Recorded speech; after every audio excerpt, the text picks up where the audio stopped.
So we're live. We'll do a roll call first. Jerry is not here. Milan. Here. Patrick. Here. John Casey. Here. Rich. Here. Derek is not here. He'll be here shortly. I am here. John is not here. Sandy. Yeah. Jean is not here. Catherine. Here. Luna, not here. Eric. Present. And Hafiz. Here. All right, so we have quorum and meeting is open at 7:32. So I know we have a lot of guests. I'm happy to give anybody who wants to talk 2 minutes. I'm going to be pretty tight on 2 minutes and then we'll get right into the business of the meeting. So public comment. Go ahead. Not surprising. Hi, my name is Nora Cooney. I'm at 10 Oneida Road. And I know, FinCom, you've heard from me the past couple meetings, so I won't reiterate some of those same points.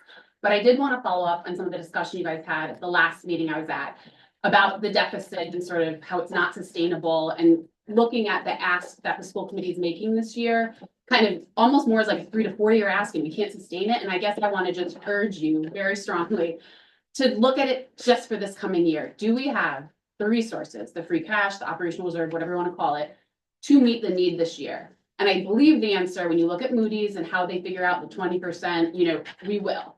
And in which case, if we have the money to do it, we need to do it. And then we need to sell the town on the override next year, which we're going to need regardless, as Dr. Hackett made it clear in the last school committee meeting. We'll have extreme cuts without it regardless. So forget the finger pointing of, it should have been started, the override should have started 2 years ago, or, school committee should have done literacy 2 years ago. At this point, the thing that matters is our kids, who already now have had years where they have not been getting what they've needed on literacy. We've had a report from teachers that was very clear of what they needed and what the kids need on literacy. To not fund the very basic requests that are in this budget for this year to get us started on literacy, not even all the way there, but critical, time-sensitive needs to get us started, would be catastrophic, frankly, and a slap in the face to our teachers and our kids. It would cause real damage to our schools. So I just want to make it's very clear that if we have the money, we can't let being overly conservative about potential Moody's bond rating, a potential override not passing, have us actually harm children this coming year. And that is what not passing this budget would do. It would harm our kids, it would harm our teachers, it would send a very clear reputational hit to our town, because other towns there have already made these changes. We are already in the globe, we're already in the news. And if we can't get this basic steps done to start making these changes now in a very reasonable request, I think we'll be in some real trouble. So I just urge everyone to really work together, get creative, fulfill what we can in free cash this year, assuming it doesn't immediately hit our bond rating, and then the state of the town can get creative in figuring out how to get us past the year after that. Thank you. Thank you. Anybody else for public comment? Yeah. No. All right. We got right away. All right, thank you. So our guest today is the school board finance subcommittee. Budget subcommittee. All right. And obviously Frank and Andrew, thank you for coming. So this is our first joint session today. We've had a bunch of discussions previously.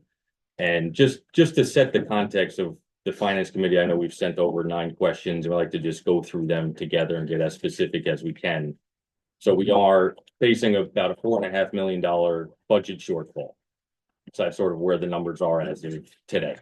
We're doing our best to look at revenue, reserve accounts, and with the understanding that our revenue increase year over year is just at 3%. So that is the revenue increase, and our view is just trying to make a whole budget work. So we're just trying to cooperatively go through questions and see as much information as we can get. So with that, I'll turn it over to Eric. Sure.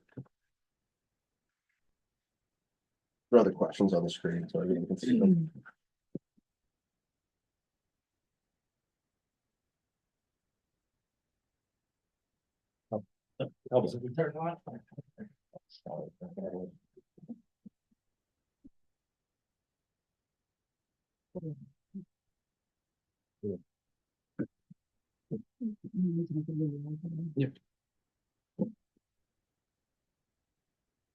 Okay. Pass this out too. Yeah. Let's do it. So the first question that we have, and we did send these to you, so. When preparing the FY26 budget, how many retirements does the school system have and at what total compensation? Go ahead. So we start the budget. We had 7 initial retirements. There's an extra, Was that? Yeah, yeah, pass that. Oh, yeah. Yeah. Everybody, Okay. So Eric, starting the budget, we had we knew of 7 retirements, and so what we do, we know what kind of what step in the lane they're on, and then we kind of budget at like M6, you know. And so that difference from where they are to that budget was 262,000 we reduced. And then since then, we've had 1 additional retirement that's sort of outside of, those are all unit A retirements. Maybe unit C. So we have 1 more, which is about 20K. So that together is 282,000 that we reduced.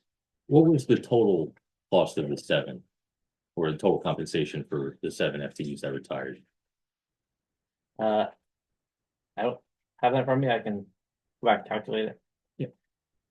Oh, you can make a note of that. Yeah, that's fine. Yeah. Follow. What is the additional headcount request for the FY 26 budget and associated compensation? So on that, for level services, it's an increase of 3.02. And that we know that's for multilingual learner support, increase of 0.2 for high school Mandarin, and then 2.0 for sped teachers, focus around, that's Seagrid, and then for Vincent Owen services there. And then the recommended budget, that's a 4.5 increase. And that was 2.0 for the call schedule implementation, and then 2.5 for those mathematics interventionists. That would be split amongst the elementary schools there. And similar question, so the recommended budget. What the total compensation cost for the new FTEs? Or the FTE ads? Yeah, we Okay. budgeted M7. Yeah, so that increase is noted in these slides, so you'll see. So that level service increase is sort of called out that group number. I can give you the breakdown for those. And then, so if you start from the last slides back, it's maybe 2 or 3 slides in. Dr. Hack, if you want to say what M7 is, yeah. Yeah, I can note it here and see.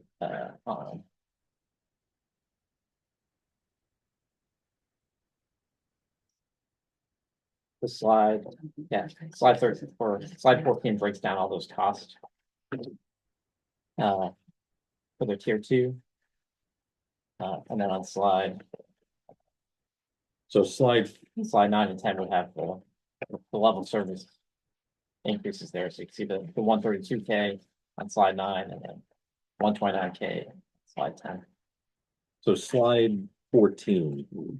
Yep. With 6.5 FTEs. That's the recommended budget, additional headcount year over year. That's true. Yes.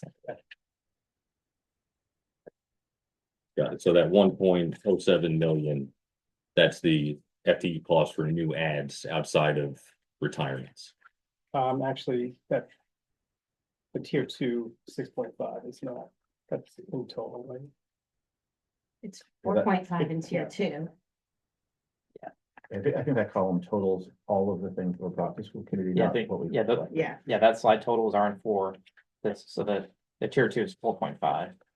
So the recommended budget outside of any tiering, Yeah. just the budget that was passed is 4.5 new FTEs Correct. at a cost of, Yeah, that tier 2. Master 7 is about 87,000. What's gonna be that second? That's just direct This is costs, twenty. it's not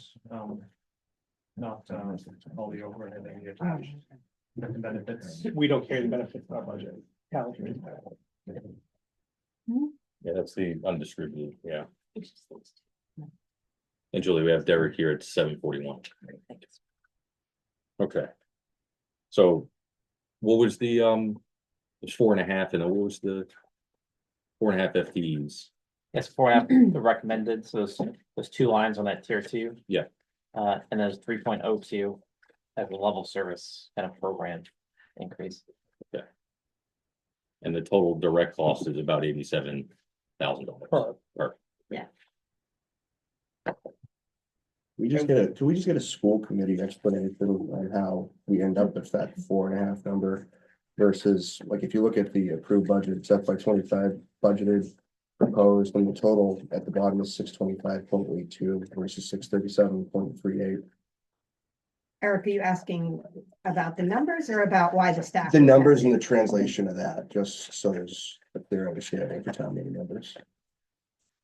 Can you read? So if you look at the bottom of the total operating, so FY. What are we looking at?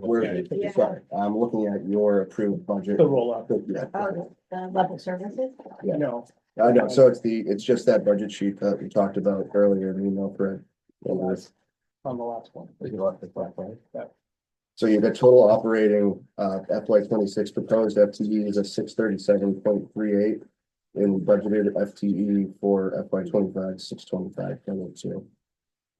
So I'm just trying to get an understanding of how that translates to ultimately 4.5. When the raw math is 9.7. Yeah, if it'd be more helpful, I can take that now. Yeah. I just- Easier, yeah. There's another question in the back though. It's also FY 25 is what was budgeted. Yeah, Not what we currently are carrying, because we had to Yeah. hire some positions for special education supports Yeah. over the course of the year. yeah, and I was just comparing that to Yep. the 627.68 in the earlier preliminary budget, so thank you.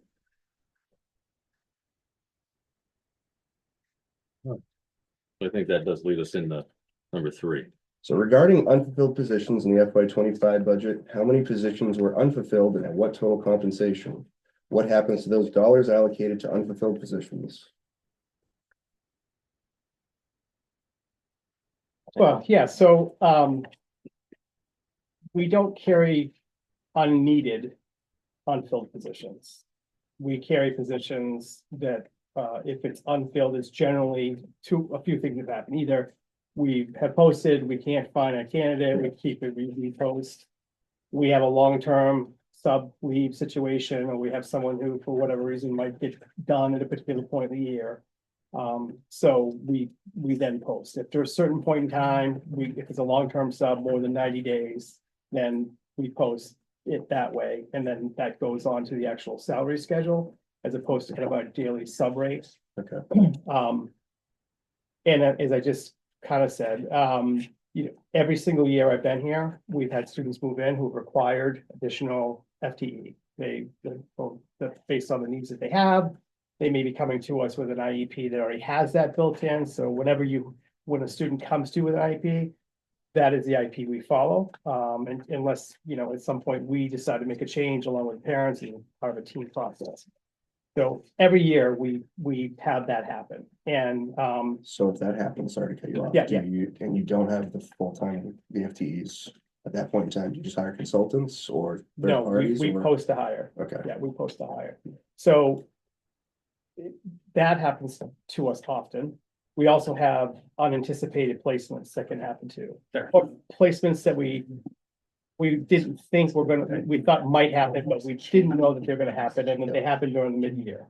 So just in terms of when we get to the end of fiscal year, we have those expenses that we have to pay for.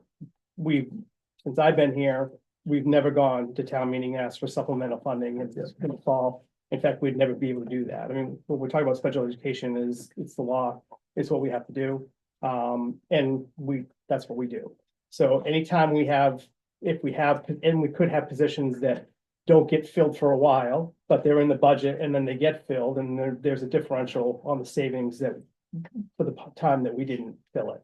We do hire consultants. If it is a special education position and it's a special education service, we will bring in outside contractors. Sometimes we don't have enough OT, occupational therapy or physical therapy services. We might hire someone to come in and kind of one-off a student, so that we're not trying to hire a 0.2 that we can't hire anyway. So those kinds of situations happen. And they happen more and more to us now, especially because we are at different schools. For example, at Morocco, and as we've talked about, the enrollment at the elementary level has really leveled off, but it has declined. We had reduced 10 general classroom sections over the last 3 or 4 years. But we also are kind of in that pocket where Morocco may not need a full-time occupational therapist. They need a 0.2, and then we got to fill it somewhere else as well. So that person travels, we lose 20%. So that generally is how the year goes for us. So basically the money gets allocated. I'm just thinking, Yep. if we have to use Yep. it, or we're trying to use any unallocated funds Yep. for this budget for Yep. next year. So is it on the Winchester Public Schools website, there's open job roles? Right, Are those, is that the true representation as No. of today of the open roles? no, I looked at that before I came over. Yeah, so So I've never, other than this position, I've never looked to apply for a job here. But, no, I don't think I qualify. But for example, we had like a long-term sub position on it that was posted in like 23. yeah, So we're going to, as we continue to try to get better and clean up our processes, we'll go through but sometimes if it's like posted in summer of 24, it'll say when it was posted. And it could be possible that we haven't filled that position. yeah, and I think that's the question of, in the FY 25 budget, how many heads were posted and unfilled? Because on the muni side, that would revert back to the general fund. So that's the question of unfilled roles in FY 25. And just as a follow-up to that, I mean, so it seems like during the year, it seems like there's jobs that are not filled. Those funds are allocated towards some of the circumstances that you described. In the event that you're looking to fill jobs, all of those jobs gets filled. So therefore, all those funds are used for those jobs. Right. And you have those situations come up throughout the year. Right. I mean, how challenging would that be? Very. So we just. And so I guess is to what magnitude? Well, we were in front of the select board last night asking for money out of the special education reserve account to cover a $200,000 unanticipated and unbudgeted increase in special education transportation, which we contract with a collaborative to do that. They are the ones that go out to bid, and it was something like 35% in year one. And then we have a student who needed services that we did not anticipate because of the movement. Both of those things happening after town meeting, for the tune of 300 and some odd $1,000. So, and every year since I've been here, it's getting harder and harder and harder for us to fund those needs. We had ESSER funding, as you know, we made the decision that was unpopular with some parents to use those funds over the course of the pandemic, not necessarily for the entire purpose, I think, the Department of Education was recommending, which was to provide supplemental accelerated learning. We used those funds in anticipation of knowing that we were going to not have them at a certain point in time. And the majority of those funds, at least ESSER 2 and 3, went to special education tuitions. Had we not had those funds, we may have been having this conversation 2 or 3 years ago, just in terms of we just were in trouble. So, but every year it just gets harder for us to cover because we just kind of where we are. I think before we move on to the next question, we could take that as another takeaway of just the FY 25 unfilled positions and total comp assigned to those positions. Yep. Number 4, given the budget constraints, is there an appetite to use some of the circuit breaker money? And also, where and how does that money originate? So if I understand the question. Yeah. You're talking about, To accelerate. okay, Yeah. right, so we spend in arrears. Yeah. So the question is to spend in the year that we receive it, Correct. right, which some school systems do. Used to do. What? We used to do. Okay, and I did not know that. Yeah. How we currently do it is provides much more stability in terms of budgeting. We know what we're going to get. But there are increasingly school systems who are starting to take a percentage of that receivable in the year that they receive it to cover cost Yeah. for special education. That's kind of at this point, candidly, that's kind of our fallback now. And how much money in circuit breaker funds do we get? We're gonna get next year. Maybe 2.5 million.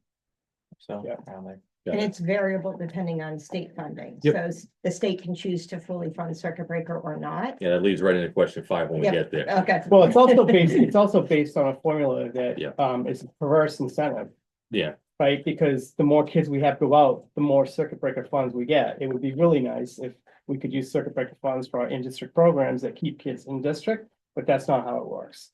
So it's great that we have those funds. It's not good that we get more because it's a resource that I think the state could use differently, candidly. And I think it'd be better for kids and better for school systems and towns, but. So yes, I mean, we have an appetite for it, in terms of if we have to go there, and obviously we'll know few months, couple months or so, where, where we're gonna be. Perfect follow-up question for that would probably Well, be, just before, so that's, yeah, that's the decision for, I guess, for town meetings, like, we're looking at this deficit and shortfall, that accelerating that could be something to think about. So you have talked about what that looks like. Yeah. Well, yeah, I mean, we have not had a conversation at the table because we're optimistic, that we're not gonna get there. But if we were in a situation where town meeting cut our bottom line, which is what they vote on, then we would have to go back to the school committee and come up with options as to how we're gonna cover that differential. Yeah. No, Jeff, I will say, we worked really hard with FinCom and, conversations a number of years ago when we started being able to use circuit breaker in this way. Yeah. Because when you use it in the year that you're spending it in, it may not be enough.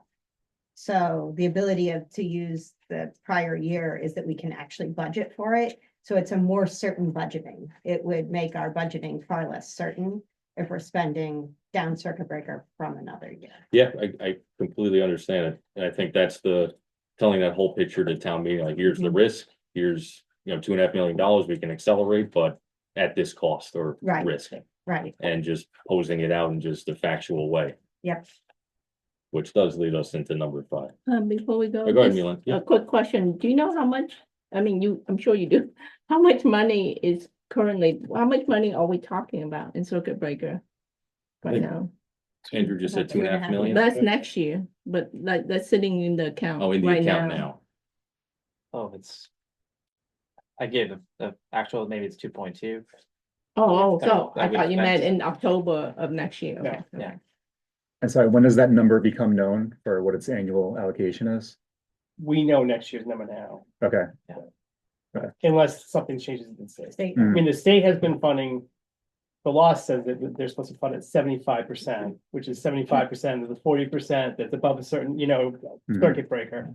And they have been doing that, which has been extremely helpful for us.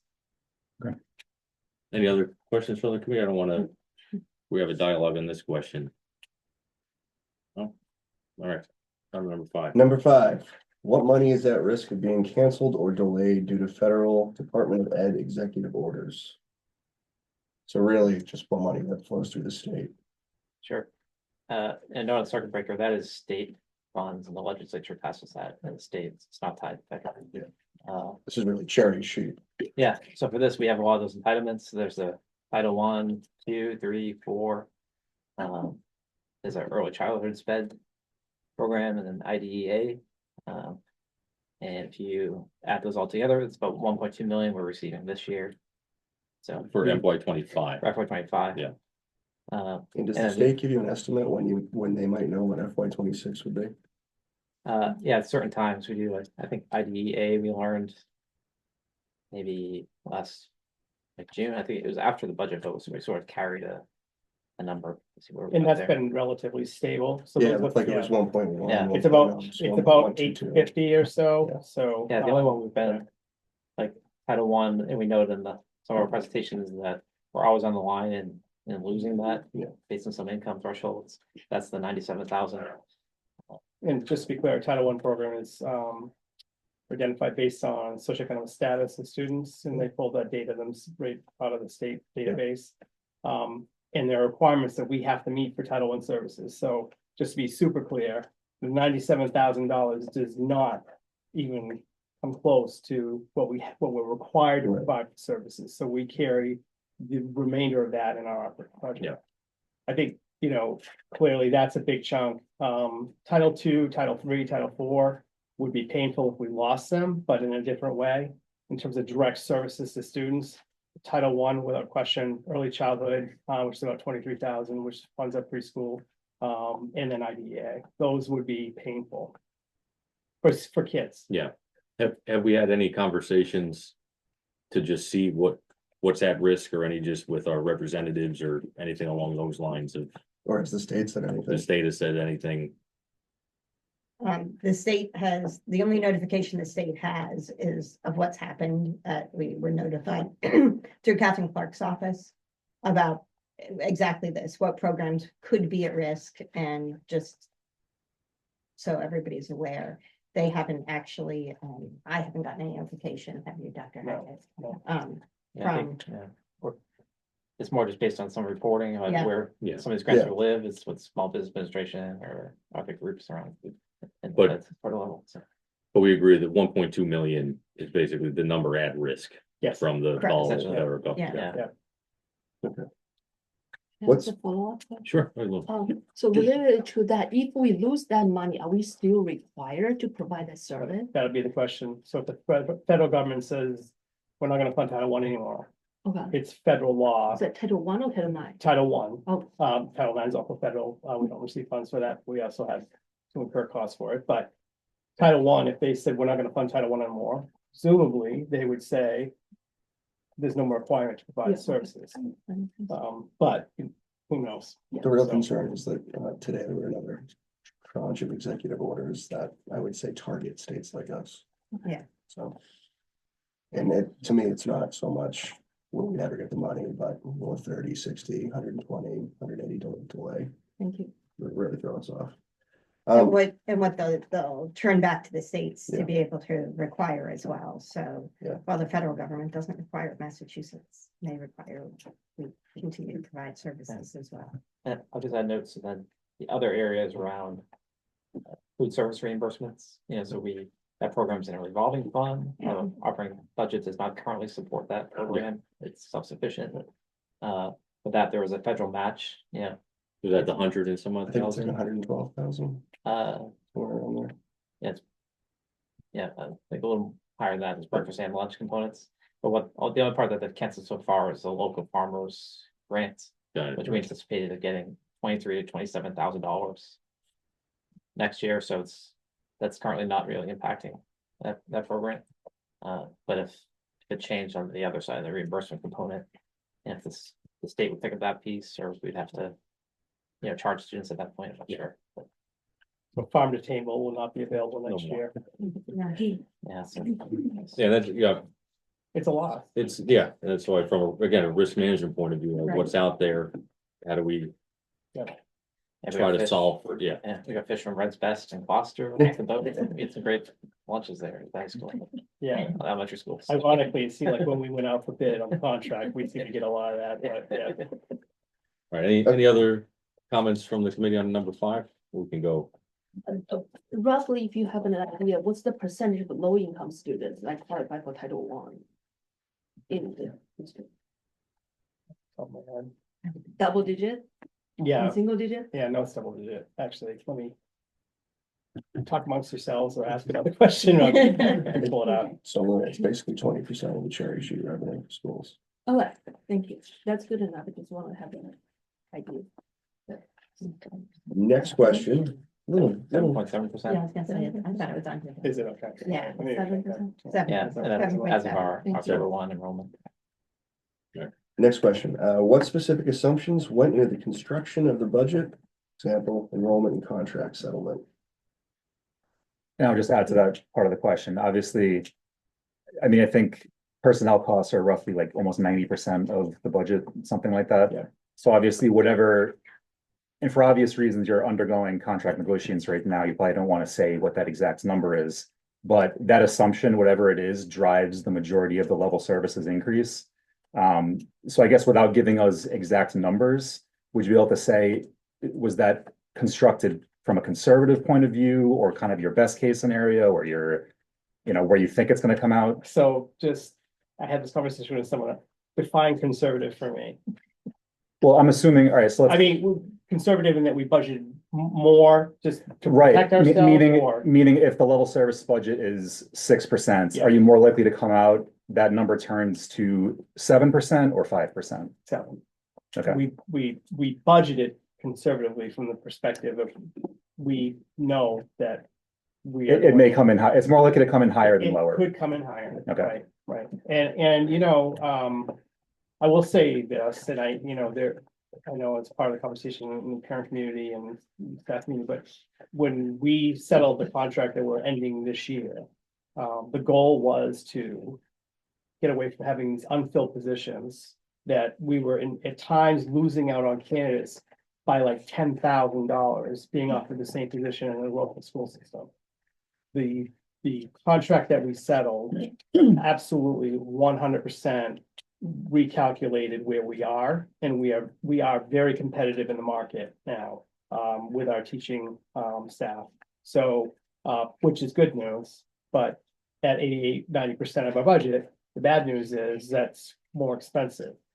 But it was a conscious effort and decision by the committee, based on our recommendations, because the other side of that is if you can't fill positions that are providing services for students, you're gonna pay 3 times as much, from, compensatory services to contracts to whatever. So, and it was the right thing to do for our staff. We were losing people as well as, just not able to get the candidate of our choice. So that's the good news. But on the other side of that too, is that raised our base year over year. We're in the 4% year right now.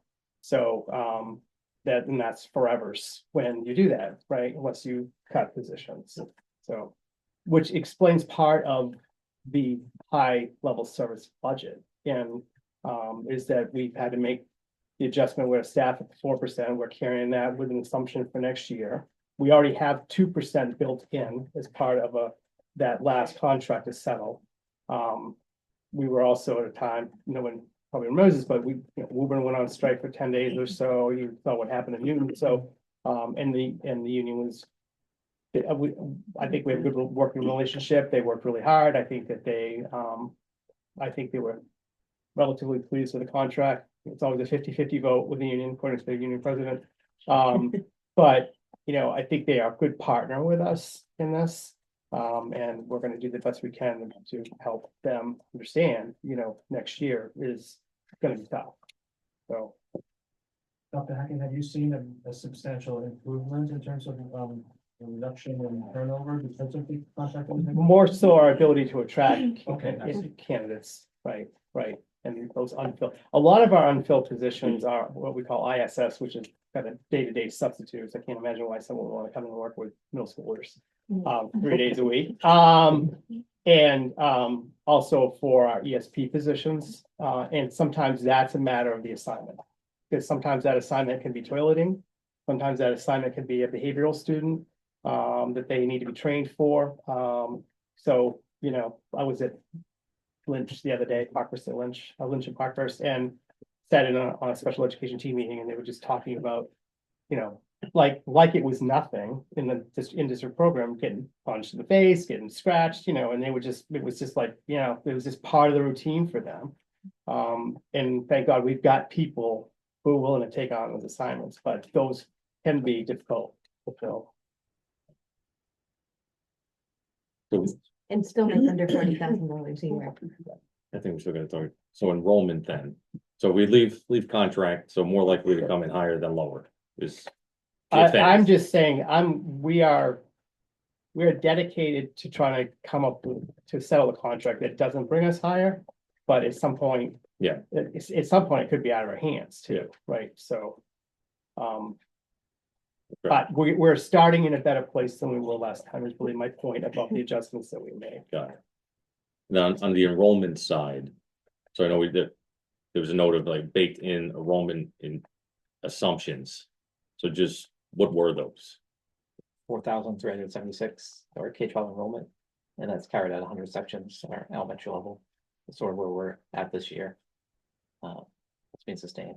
So is that planning for like the 406 increase in the enrollment study by 2035? No, Or is that just triage right now? it's based on known numbers. It's based on an assumption. We always have a bump when we go from.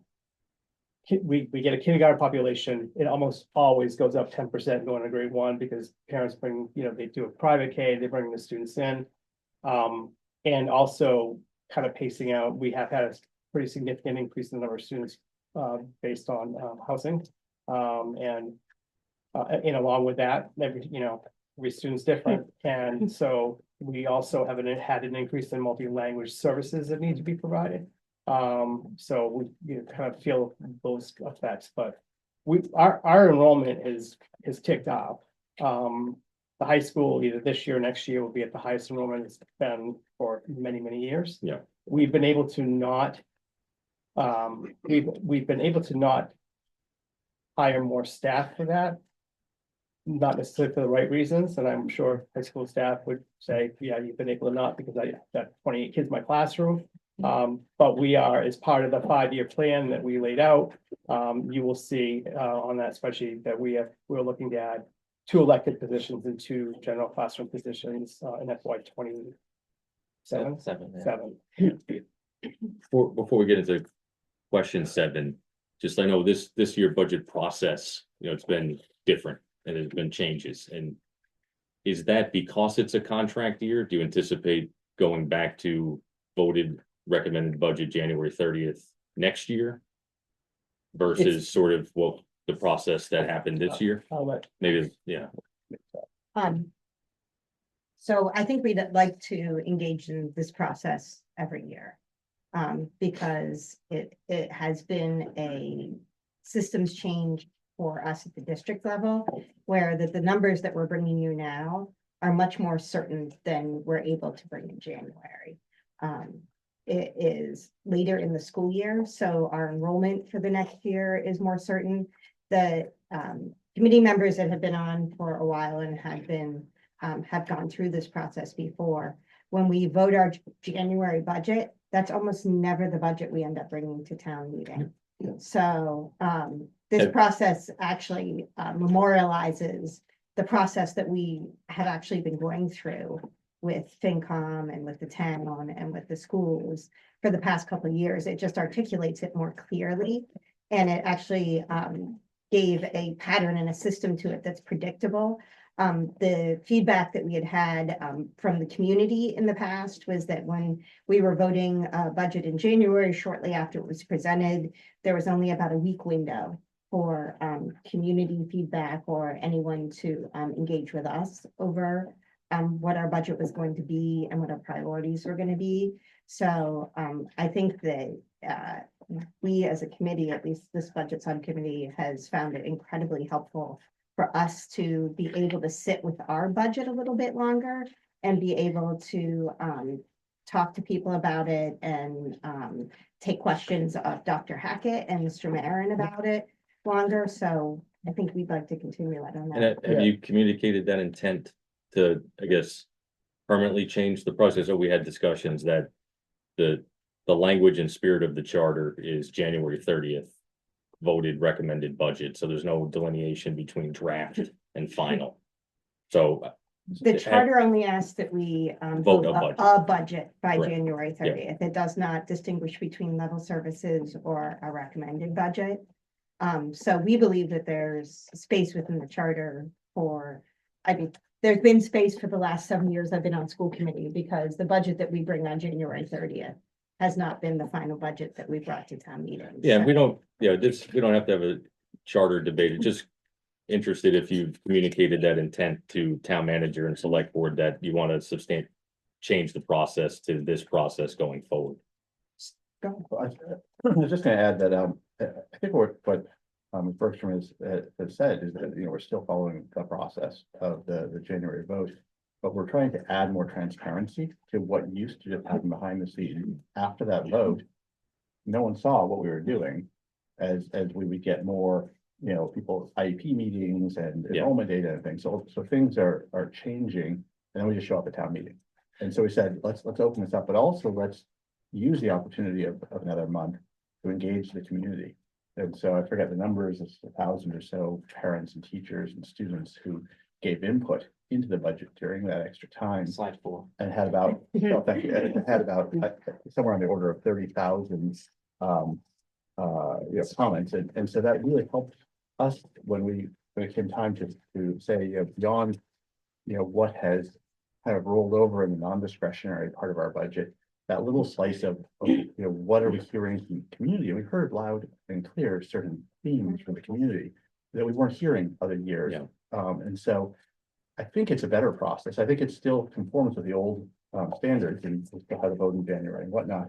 But it opens up what we're doing and it brings the community into it. And it really helps us give a better number with more transparency to the community.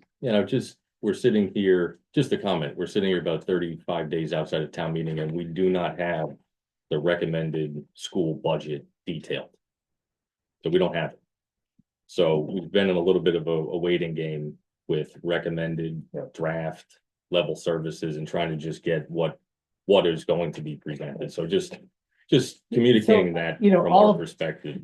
I mean, I've never been anywhere where there's such a gap between when the school committee votes a budget, town meeting.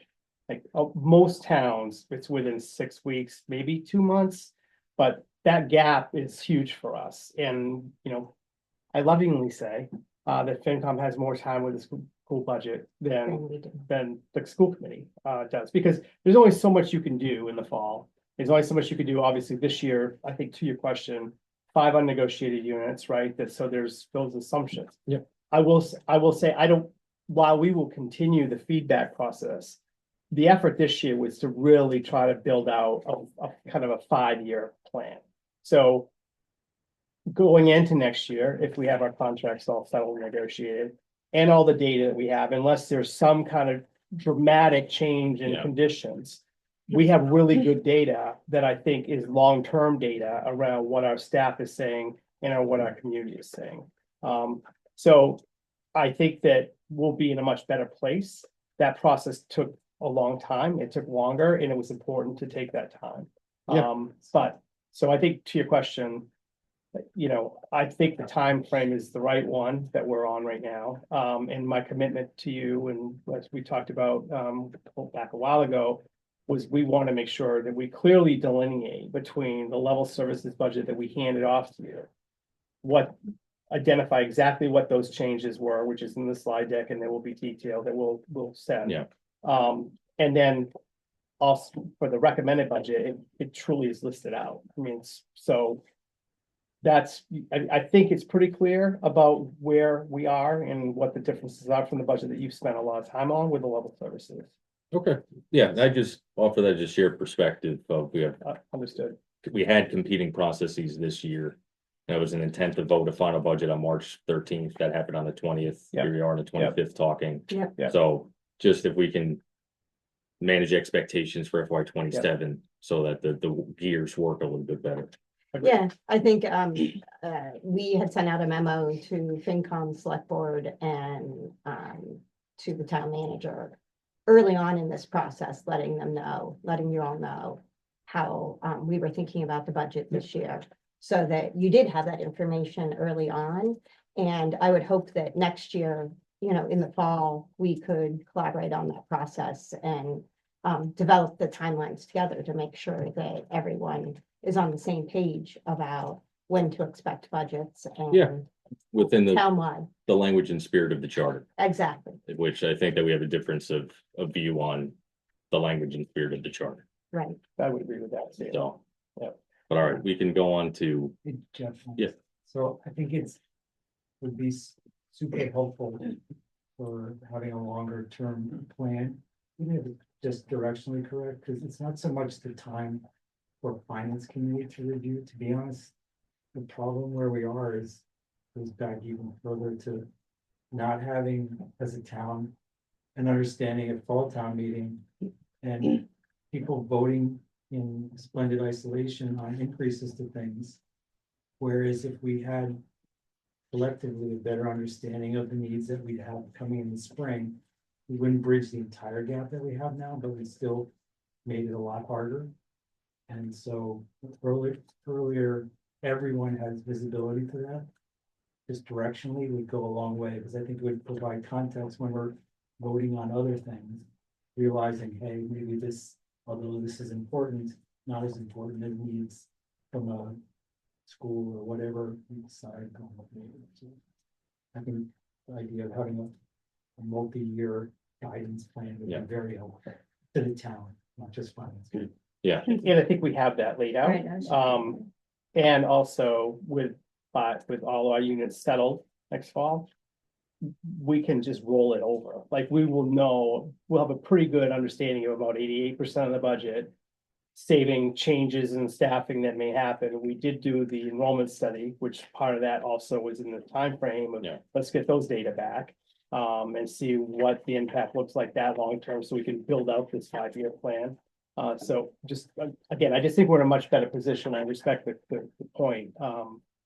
because we feel it's important that the town has a plan too, right? And that So- goes to the sort of the 3-year predictions on operating reserves. Yep. Where Yep. the assumption was using 4.92, but it's gonna be 5.5. We're gonna breach some thresholds quicker. Yep. And just being upfront with town meeting of sort of that, again, risk and reward of these decisions. And what's the 4.92, Jeff? I think that was what the 5-year average, that the town manager used in the 3-year projections. And that was like the base case. So right? that That was was the base. town manager's number, Correct. that Yes. wasn't the Yeah. school committee. And that was So the it wasn't base agreed case. upon. or- Well, I'm not sure what conversations you've had with town manager, if at all. Yeah. So that was base case. I think the most aggressive was 6.5. 6.5, so 7.12. We're above the 3-year, so that's Right. sort of an analysis that we're looking at of how fast we're going to drive down reserves. Right, Knowing that we spent $3.5 million in fall town meeting and went from 20+% down to 15.5 within one meeting. right. So I've heard that number before, the 492, and that's not a number that I think we've ever discussed for our budget or agreed with the. yeah, that's Had a fair. conversation. So you said agreed and I just. Well, I didn't say wanted to be clear. agreed. I don't think I said agreed. I think I said assumption. Yeah, So, yeah, but conscious of, that's why I asked if you spoke, but that was the assumption in Right. the mid case. For that plan. Question, a follow-up question. I'm just curious, you got the community feedback, was the feedback themes different from what the staff believed? So slide. Line 6. Oh, I saw what the I know, And, we don't have the Yes, so slide. we didn't show that. There's a slide that shows some differences. You know, the teachers obviously being closer to students, have more kind of myopic views, and Mhm. parents and families being more kind of global, talking about food quality. Advanced classes and things, but we can share that. It's on the website, right? It is, yeah, any files we share are already on the website. we read, I read some of the community feedback thoughts and themes and what people are specifically saying. I don't remember seeing that, what the staff initial evaluation. Yeah, we can pull Did it I, up. did I? Yeah, it would have been in, like, January. yeah. No, like November's meeting, we presented that to the budget subcommittee. Did you change your budget in a major way after you consider the community feedback? No, I mean, I think in terms of the budget, in terms of, there was a clear commonality in feedback around teacher support. Mhm. In classroom support, intervention support, help. That was clear and very common in both. Yeah. It was expressed differently, obviously. Right. Commander's point from staff, as they are every day. Than it was for parents. There was clear support for additional, including special education, staff support.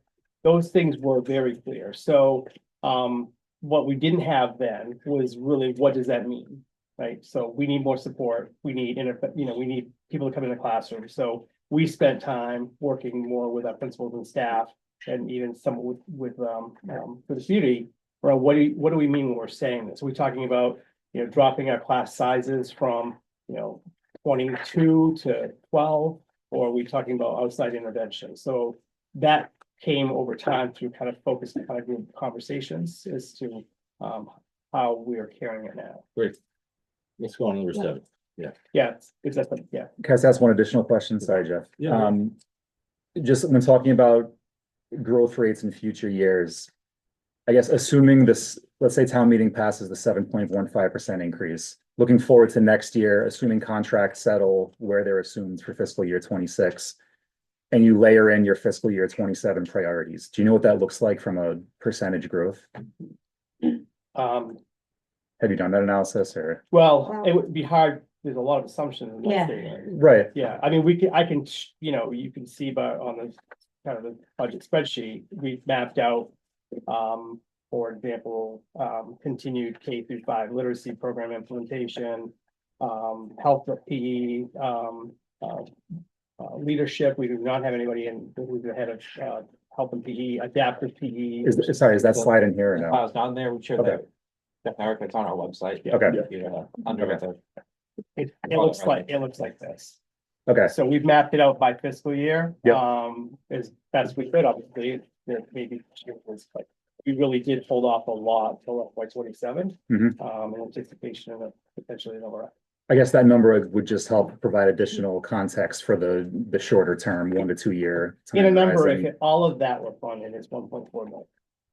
Okay, So the multi-year strategy, either 3 year, 5 year, does not have a budget component to it. It does have a budget. It does, component. and that assumes But an it is- override is passed, It It would assumes be the, tough ov- without one. or, right. got it. It assumes the override is passed and all of those things are funded. Because respectfully, we didn't fund everything in tier 1 and tier 2 that we were looking for FY 26 And what does that overhead look like? for The total financial value and time? over. Or just in, for the dollar amount that you're analyzing would be required from an override for the FY 27 budget. So we were clearly more focused on FY 26, right? We built out what I think is pretty accurate needs going through 27. Those 27 needs are the 1.4, that is above and beyond whatever it takes us to roll over and provide level services. In this right now, FY 28 would be a little over $500,000. So this plan looks to, and actually FY 28 actually includes FY 29 too, so that gets paced out. Understanding that some of this stuff may change, we may be able to pace out some of this, some of the stuff may fall off, we might not need it anymore, right? But we made a really, so I think, a solid effort to try to map out what those needs are beyond just kind of opening our school. Last point on it, we'll go to 7. Have you considered or planned for if an override is not the strategy of the town? It would be an inverse chart. Or just thought through the mechanics of what that impact would be? Well, I mean, it depends on what is the appetite for continued use of free cash, right? And what is the appetite for the overall budget of the town combined with the school department? If we're talking about having to come in FY 27 at 3%, it's multi-million dollars of cuts. And at 88% staffing, that's where it's gonna hit. We'll do a concentric circle and protect the classrooms as much as we can and start out here. But there's, contrary to popular belief, there really isn't a lot out here before we have to go inside. And I think we would be in a position then that we would really have to think about the structure of our elementary schools, the structure of our middle school. What are we going to provide for programs at the high school? It would be a system-wide impact. Yeah, it would be system-wide. Yeah. Okay. Yeah. All right. And we've not done that exercise because it's just already hard to sleep at night. So just. But You're talking to the guy who wants an override right here. It's not, it's also not a good topic when you're in contract negotiations. Yeah. 80% of you're gonna be gone. I think it will be helpful, again, in the spirit of giving town meeting the best facts possible of, here are the range of outcomes. And we have here are the levers, circuit breaker, here's what's at risk at the federal funding level, here's what a year-over-year growth increase in budget looks like, and here's the impact. I truly do not disagree. And if we were making widgets, it would be a reasonable. There would be parents and teachers and staff who would lose their minds, and because they're only gonna hear as we know, only certain parts of the message. They're gonna hear it when they're able to pay attention, or they hear something that piques their interest, they wanna pay attention, which is understandable given how busy everybody is. As soon as we started talking about, in this scenario, we would be laying off, 40 people, which is what North Andover is doing right now. Yep. That will cause we'll lose people, and it will cause people to panic. Yeah. And panic teachers in front of kids is just not a good model. So we would not want to talk about that publicly. We would talk more on the aggregate.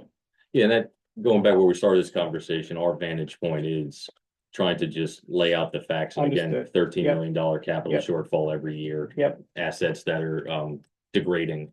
Yep. And again, putting in front of town meetings, Right. sort of, here's the risks, here are the options, Yep. you guys decide. Right, and sometimes your job as a FinCom doesn't match well with our job as a school department because there's just all the variables. Yeah.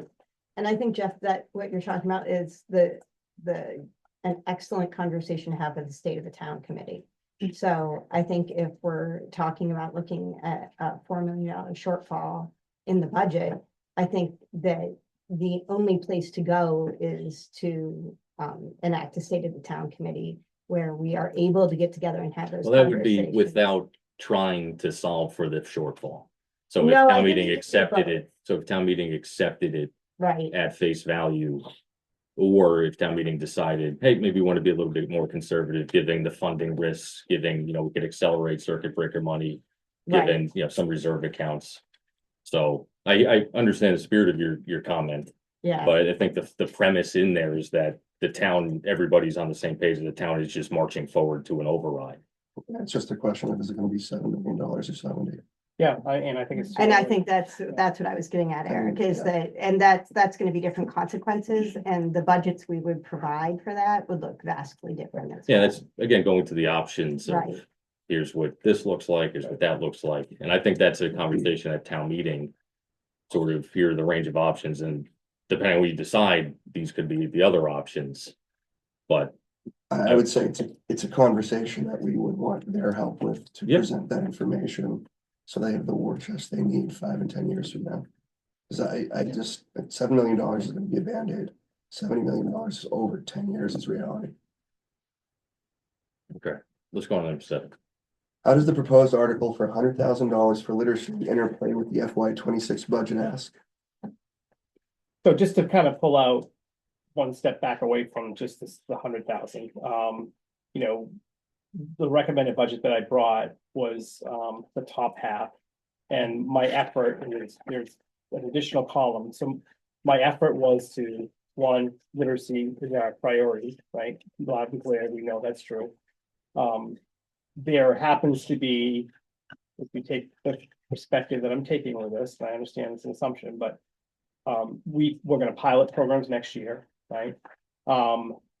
We may not, and we're carrying 300,000, we'll know, I hopefully before town meeting, is that, I think that's a healthy carry, but, so it could be less. But if we think about the pilot only happening 1 year, then that is a one-time cost. So in that top portion, literacy program pilot, literacy professional development, those two things could be considered one-time costs, right?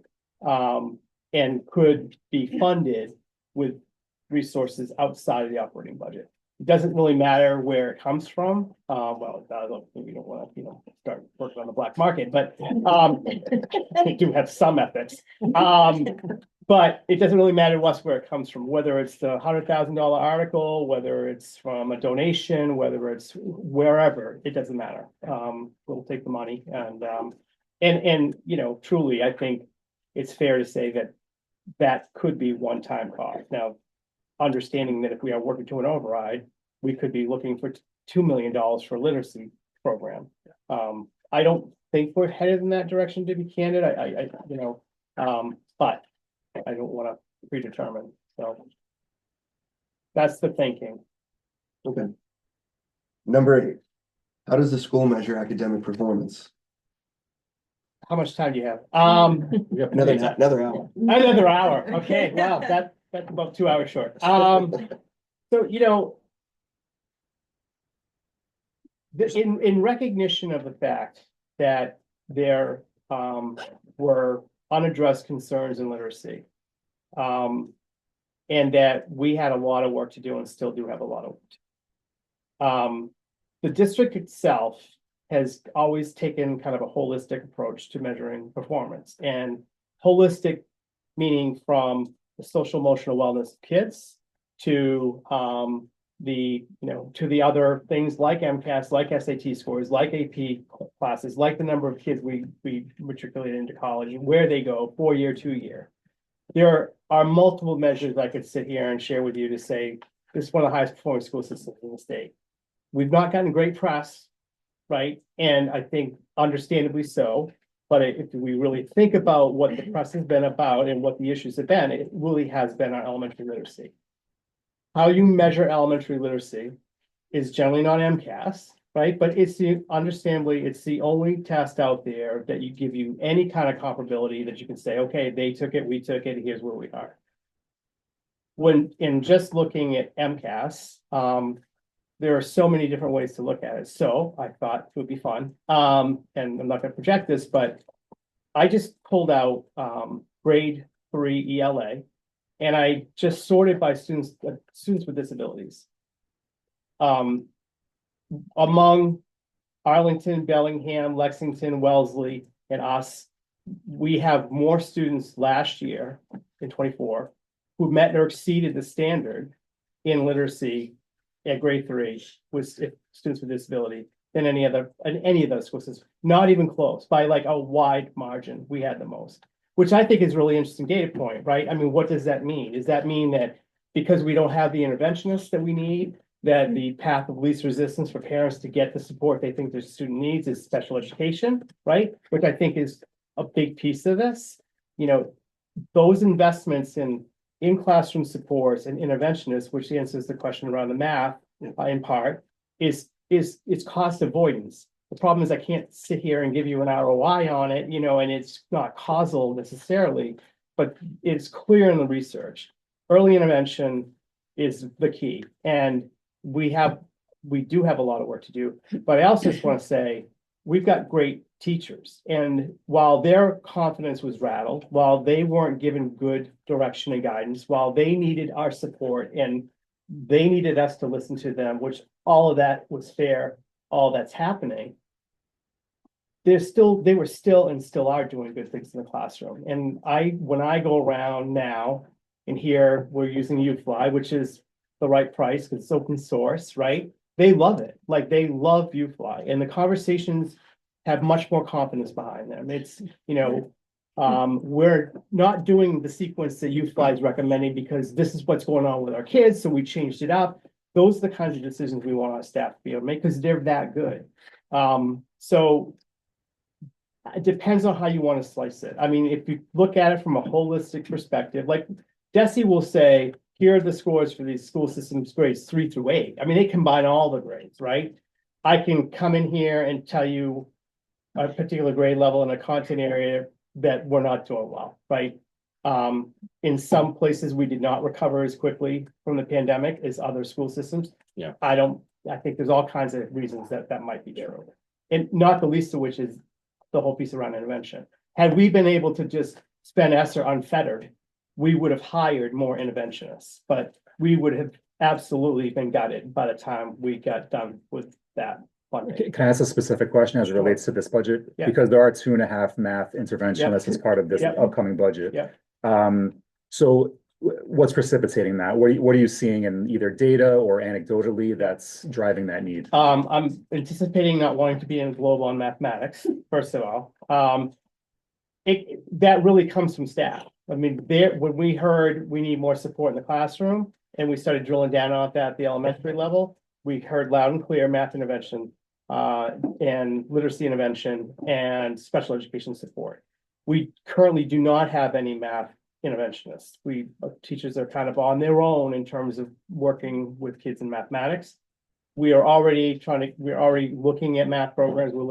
We're having conversations about what are we currently doing, what's next. It's a little bit less complex than the literacy conversation because there are 1,000 programs out there.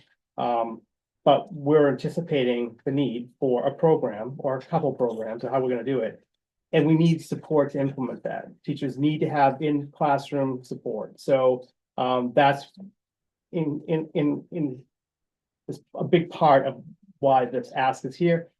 Not the least, which is also just teachers saying we need some help with math. With these kids, I can't, you know, they need some additional support and I can't provide it. So there's no buffer right now between the classroom teacher and special education in math. So we do have some literacy specialists in the district. So if you have a child who is struggling with a concept or an idea, the only recourse right now besides the classroom teacher serving those needs would be to go to special education. If we have interventionists, we have better tier 2 supports. And we're able to target kids, as Dr. Hackett said, more early and more often. And the hope and the goal would be that we'd be able to identify kids' needs earlier if we have that kind of support in the classroom, which could lead potentially to less referral to special education in that area in the Mhm. future as well. Is there an opportunity to sort of reverse some of the kids that are in special education now that sort of didn't have the benefit of the interventionist to come back into the intervention? That's what special education does. They do that first. Yeah. It's always try to get kids back into the least Right. restrictive environment. And we even students who are identified as special education students we push in services in the classroom because we don't want them to miss the instruction of the certified teacher. So that's always the goal. Okay. Any other comments on this? Follow-up question, Mike? Sure. About the math intervention, you talk about, full-time employees. And so from the budget perspective, full-time comes with a benefit, comes up with a Yep. retirement obligation, Yep. that's at least a 4.4%, every year increase. Is there a possibility that, in a few years you won't need two full-time? Ideally, they would work themselves out of a job. Right. But is it something that you have done to cut jobs when they're not needed, or do you just move them to other functions? We don't know yet. We haven't had the luxury of doing that. I say luxury in a, in a very Yeah. loose way. And Right. I mean, our goal is it's always cheaper to have your own staff and understanding all the costs that come with it. Because they're part of the school, they know the families, they know the kids, they know the supports that are needed. Our goal is to get one math interventionist in each elementary school. yeah, So FY 26, we're carrying 2.5 because anything less than that's not even worth doing. And then in FY 27, we're asking for another 2.5, which would give us the 5 for each elementary school. So we're trying to stage that because it's also, we wouldn't be able to do, it'd be hard for us to figure out what to do with 5 right now. Based on, we need to get to a program. and this specific position, I'm sorry to interrupt you. No. This specific position is not possible to move someone in other positions in the school does it need special certification? Well, it can happen. Really an elementary certification is what we would get, Yeah. with, looking for a strong math background. And we have people who are in the classroom right now who could do that. Yeah. But we'd need to backfill their position. And just on that note of, and fully conscious that you manage the budget however you see fit. And that's absolutely your purview. When we get to retirements, from a decision-making point of view, does it go through that framework? 100%. Yeah. And I understand the question. I really do. And some of this is us not doing a great job always being explicit and articulating those kinds of processes and how and what we do. But there's not a position that opens. My admin assistant, Erin Allen, is moving to New Hampshire. Give me a minute. So you think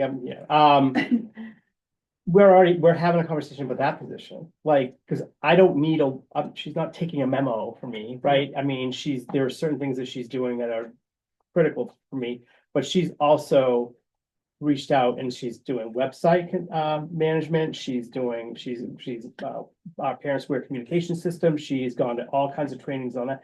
So we're talking about what is there a communications component to this? I don't need a full-time person to support me. We can figure out school meeting minutes and that kind of thing. AI is not a bad place to start, right? So we always do think that way. And I've always thought that way because I've always been in places that have not had money. Well, that's not entirely true. I had one place that was an embarrassment of riches, but that's generally my experience has been in just trying to make things work. And, you only get a chance to fill a position one time, so you just want to leverage it for what the needs are as best you can. I think we've done that a couple times in the last few years too. The air wouldn't be the first example of that, where we've looked at restructuring roles within central office and determining. And that's a committee, them as well. So it's a school board It decision? depends on what it is. I mean, if it's like a restructured position and it's a new position because it's a new title position, it goes to the school committee. But it's not a budgetary, Yep. unless it could be. I mean, it might have to add 10 grand to it or something like that because we changed it, but Sure. yeah. Okay, appreciate it. Yep. All right, any, on number 9, that's the list. So then I guess I'll open it up to, while we have our guests, anything else top of mind that we want to discuss? I know we have some follow-ups on exact numbers, specifics, getting the detailed budget. Yep. We'll send that across. Go ahead, Rich. Can you provide us a little bit more detail about the reading pilot studies that you plan to do? Sure, I so, mean, I know from listening to the whole committee meeting on the 20th. That you're thinking about 3D piloting, 2 or 3, and how many, I'm just wondering, how many classrooms? This, so.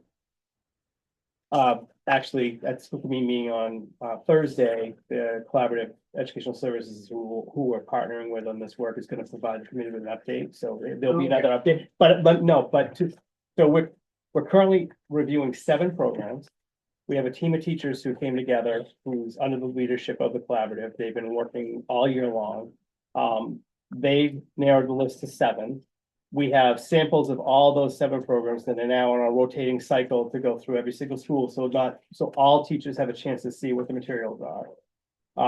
We will not land at 7. I don't want to put a number on it, but I think there's recognition that piloting more than 2 would be challenging. But the decisions around what grade levels, who's going to do it, because it would be volunteer teachers to do the pilots. And it would be ideally each school would, if we had 2 programs, each school would pilot both programs so that everyone has a chance within their buildings to take a look at it. But those decisions haven't been made yet. And the cost for the pilots truly run from 0 to 500,000. If we're at 500,000, we should be buying a program. I mean, I think there's some considerations. So they're still working on the getting down to the 2, and they're getting full steps feedback now. What's driving the costs associated with the FTEs for director positions at the high school and McCall? It's like 2023, 2022, it was 0. Now it's like 488 and 200 and something. Yes, it's 0 because it was carried at the central office level. Okay, so that's years ago. what I wanted to check. So that's kind of, each year was sort of, So yeah, Fine, it's a accounting. 32% decrease. same with the coordinators. That was a last year thing. You're getting more transparency and granularity. Yeah, that was just one of those things. You'll be happy to know, Eric, when we met with the high school students, they asked us the same They thing. did.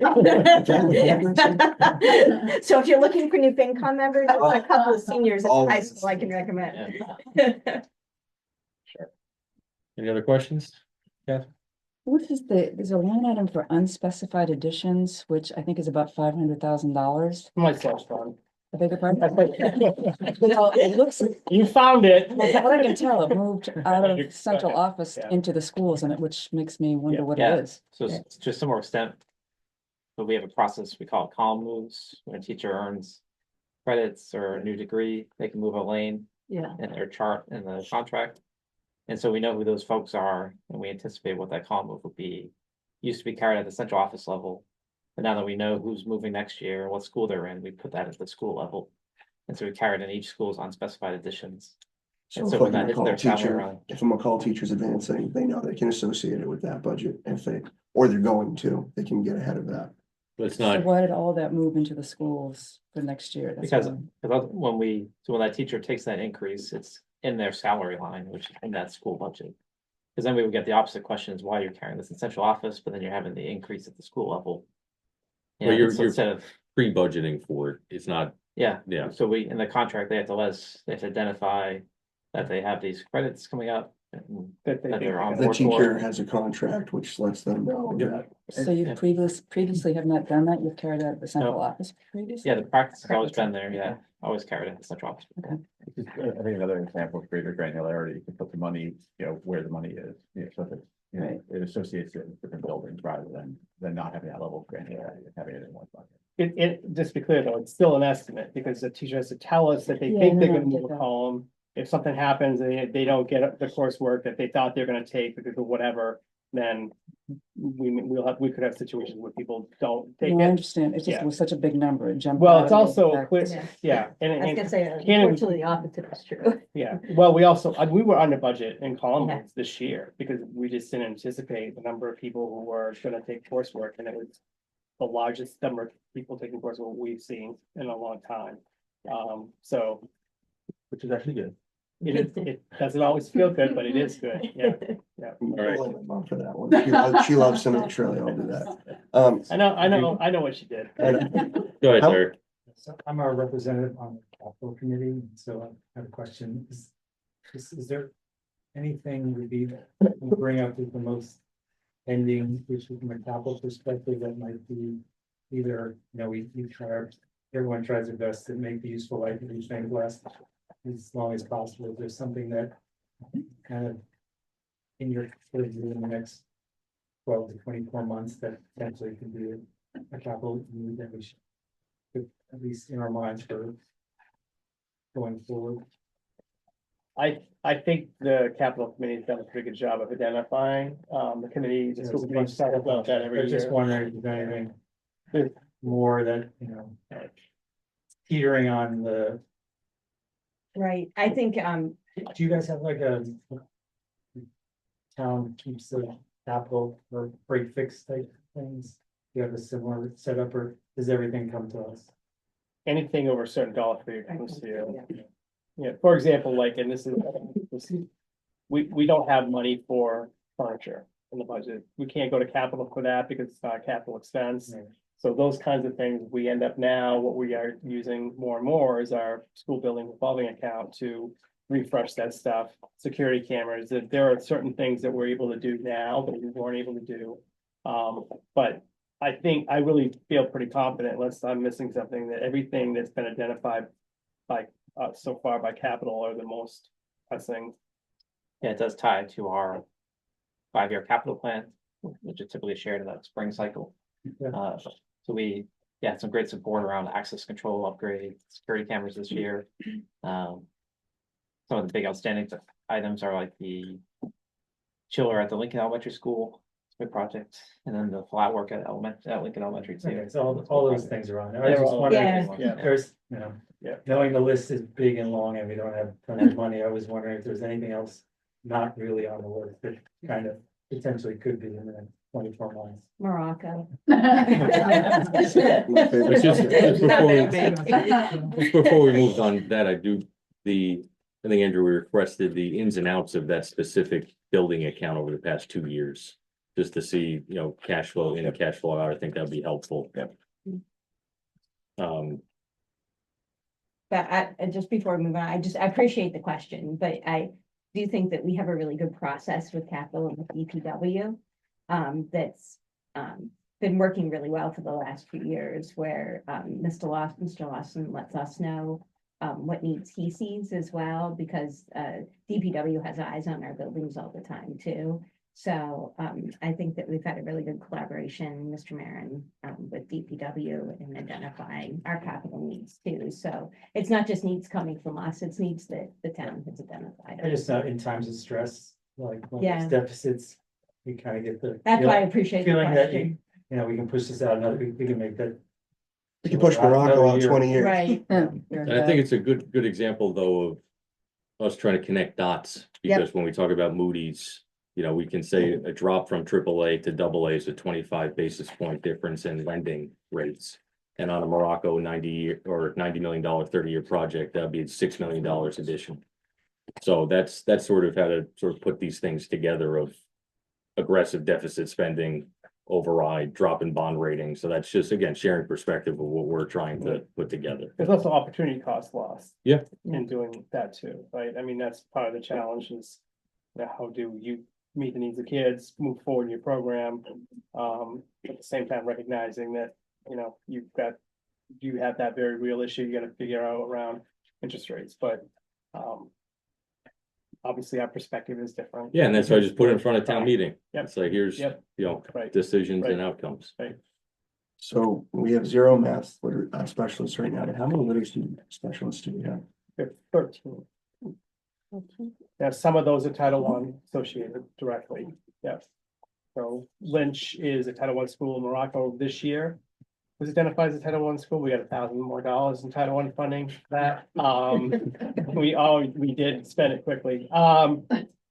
Morocco may not be Title I next year because we have quite a few Lynch students who are at Morocco because, so they'll be going back to Lynch. Yeah. Thank you. Yeah.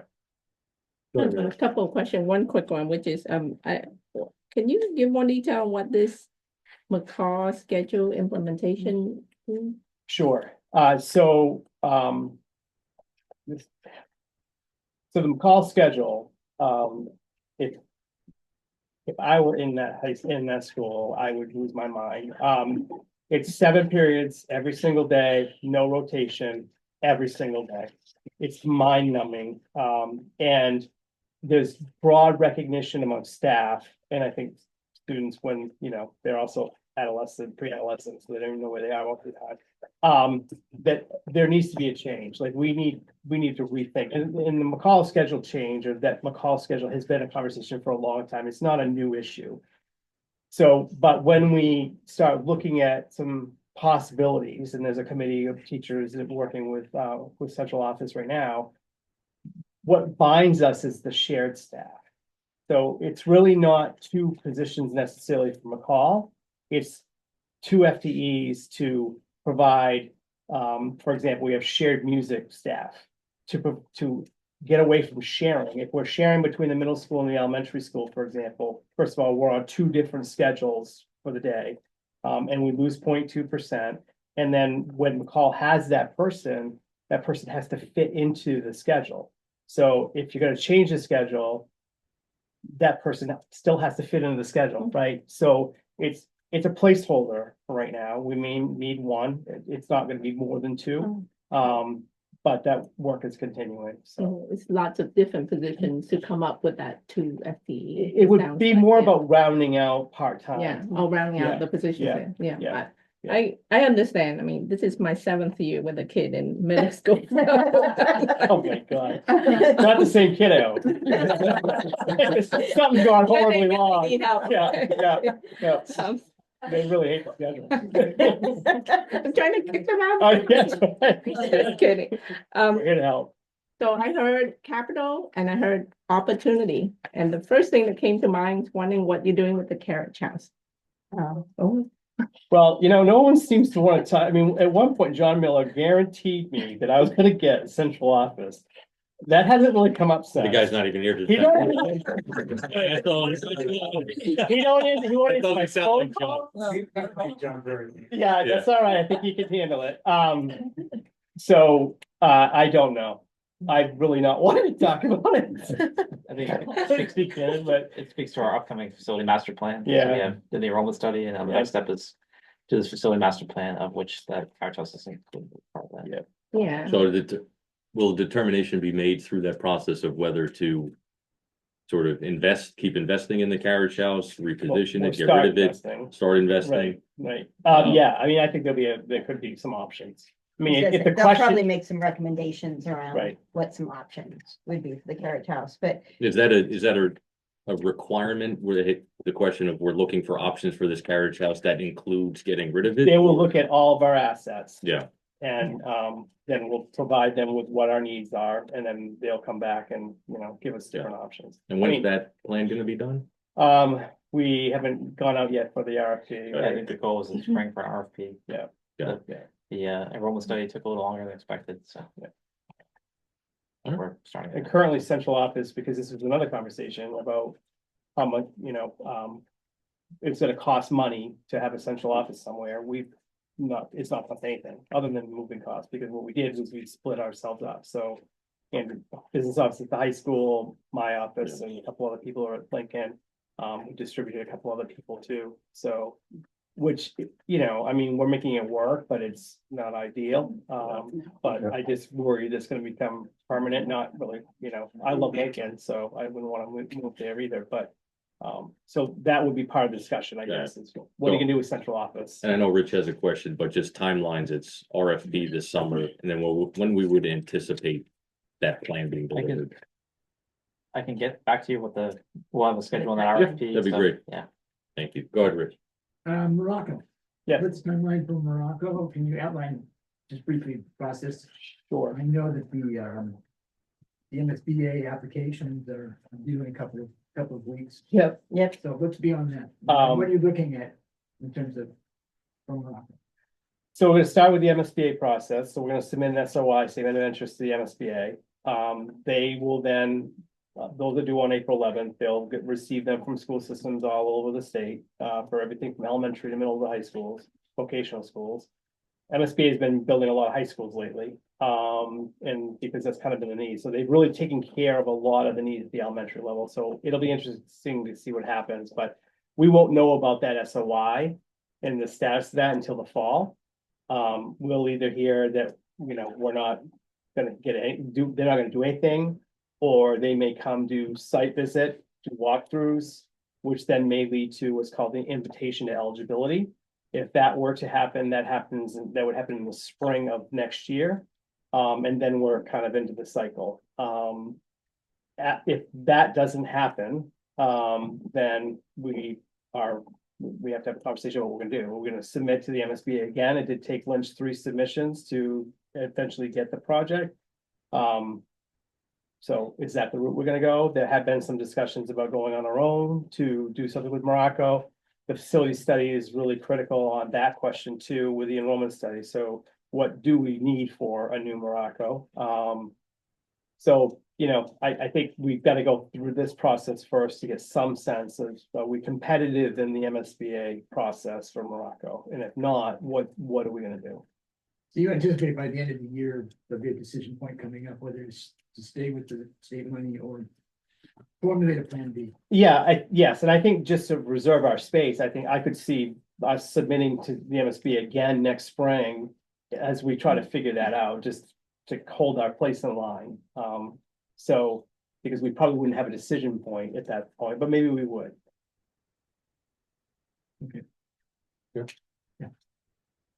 Any other questions? All right, I do want to thank you guys for coming. Thank I think you. it was a good conversation. You had a bunch of follow-ups. Yep. And you're more than welcome to hear us talk about our own motions for a meeting if you want. But thank you again. Thank you. Thank Appreciate you. it. Yeah.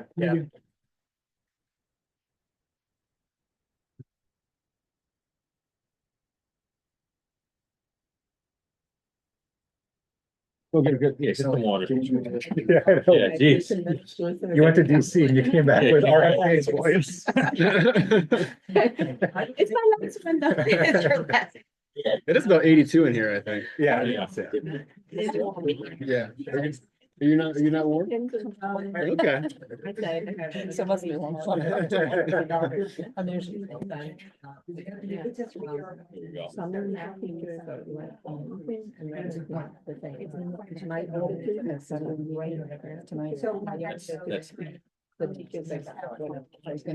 One of them retired who was great. I don't know still there, but my son didn't happen to. All right. We got some more work to do. We got a half an hour.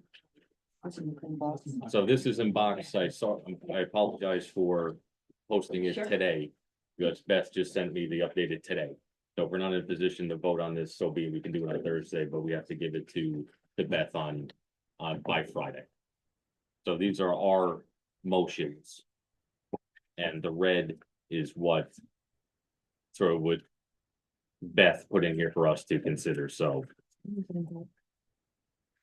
did it fail? I'm under meeting documents, but I don't see it. No, that it fails, it's not there. Did you mute it? No, when I uploaded it, it failed. No.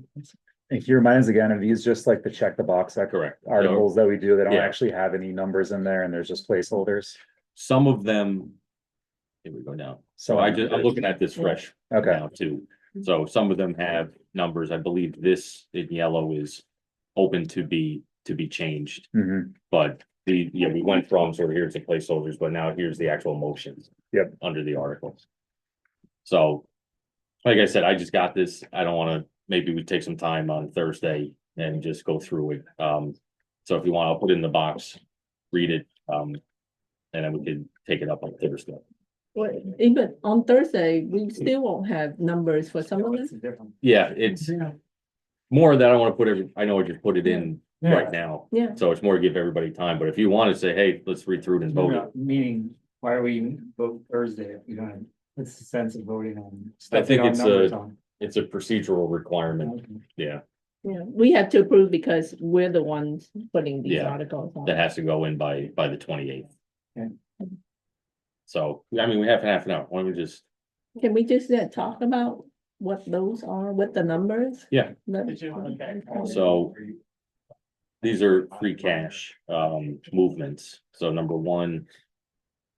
I could ask Beth for clarification. So $10,000 to unemployment compensation.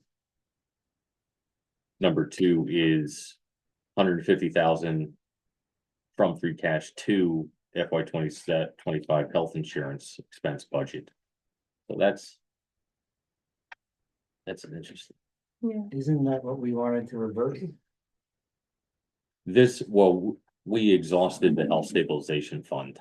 So we voted to take in another 254,000. Correct. So this is to put 150 back in it, This is the department. or is No, this the it's not. department? It's not the fund, yeah. It's not the fund, it's Okay, it's the actually the department. department. Hmm. I'd be curious to see why they're doing that. That's a new one that I don't usually see. Yeah. The 10,000 is pretty standard, Yeah. by the way.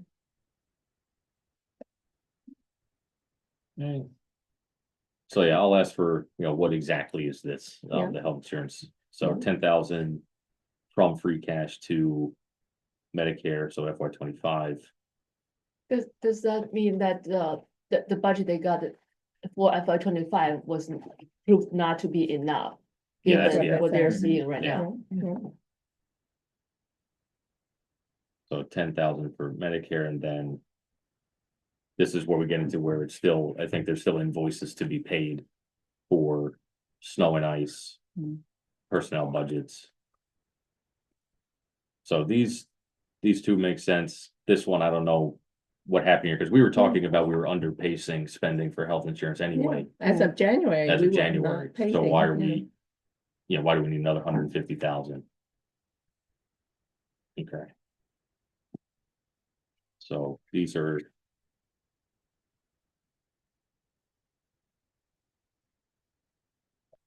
These are the appropriations to capital and building stabilization fund. There's water and sewer.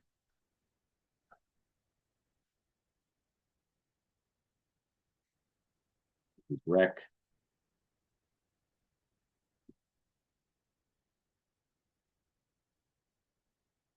This one, I don't know.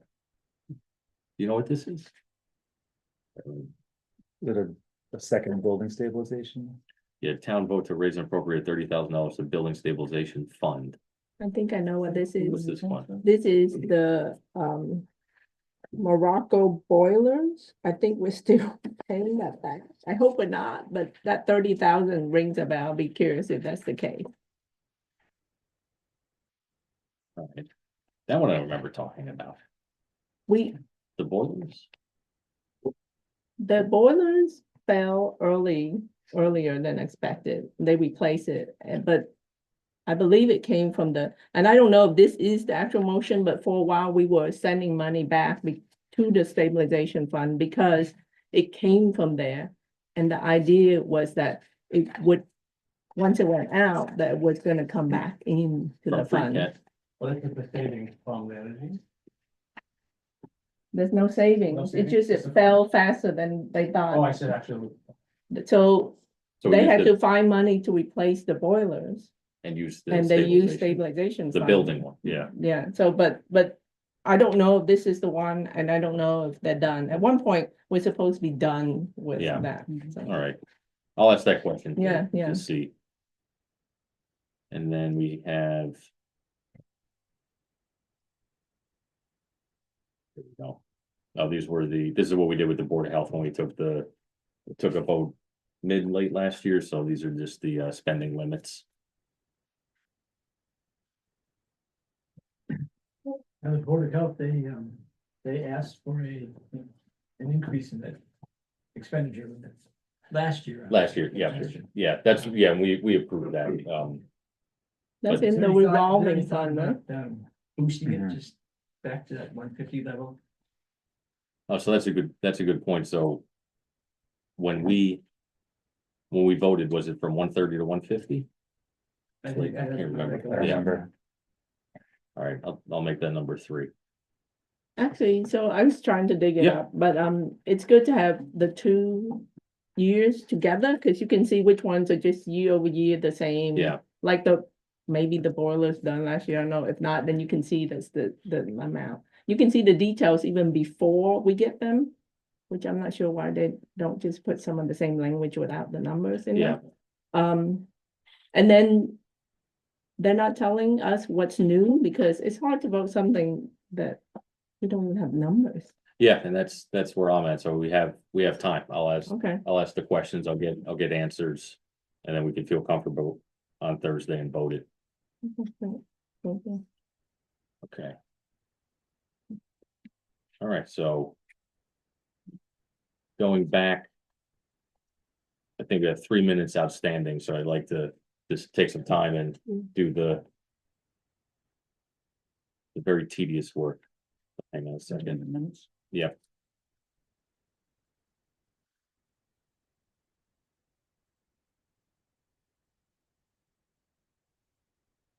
So March 20th, which was last Thursday. Oh, to approve the minutes. Yep. So we have a motion, second, now we're open. Go ahead, Rich. Guest present, I believe Nora's name is spelled over incorrectly now. She's been My good brain's not to working me. right now. How do we? Norah, There we and go. then Cooney is Cooney. Thank you. Good call, Rich. Also, wasn't, just go back up to the attendance list. Wasn't John not there? And I thought Jean was there. Jean was here. Jean came in late, was here. Yeah. John. That's right. Yeah, John is traveling. Jean was here. Jean, I thought Jean was here too. Was, Yeah, yeah, yeah. was here. He just Yeah. came in late.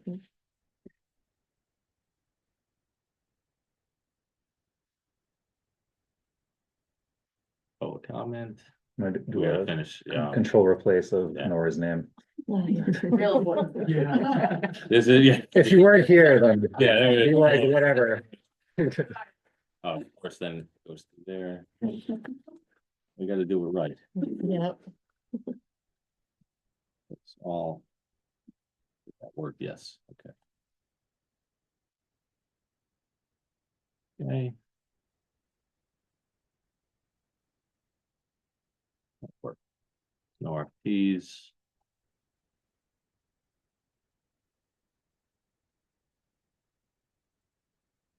Yeah, we had a discussion on. Yeah, increasing interest income. We got to a good place with our assumption that we have that cash until September. And then Milan, on that weighted return, do we have an outstanding thread with Ann? For looking at all the accounts? I mean, I started the conversation with her, Okay. and for FY26, she's gonna look at it, but Okay. she said it's gonna take time, Yeah. even if we knew what to move, because there's regulation around moving money. Just something that if we know something by the time we have to deliver our budget book, be interested to, if we're ready. If we're not, then no big deal. Yeah, I think she's just Yeah. not gonna look at it until next year. Right now, she's working on a warrant article. So, So then we adjusted for 135,000. why is there 906 up there? So this was the actual through, That's, is that true? oh, okay, 131. I don't know off the top of my head what that number It is. would be through 25 too, right? Yeah. Yeah, because you're looking at the comptroller report from February. Or if you have it in front of you, we can. That's like confirm that year to number. date through January. Yeah, Yeah, I had that one. So I should give you the number. Let's see.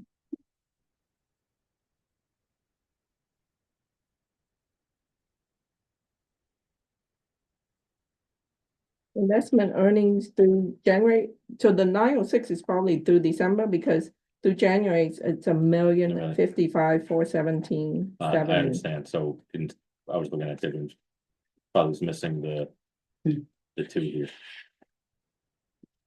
That makes, But if yeah, you that give me nine oh a six second, rings a I'll bell. produce the December numbers for you. It's actually 905, 701, 14 cents, There we go. if you want to use Yeah. the December one. Wait, you want December, the January? 31st? December's. we Yeah, just that's the one we December, were talking yeah. about, yeah. So then we talked about the variance. Interest rates.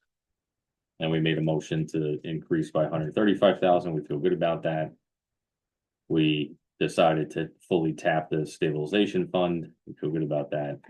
I think it was Patrick who made that motion, right?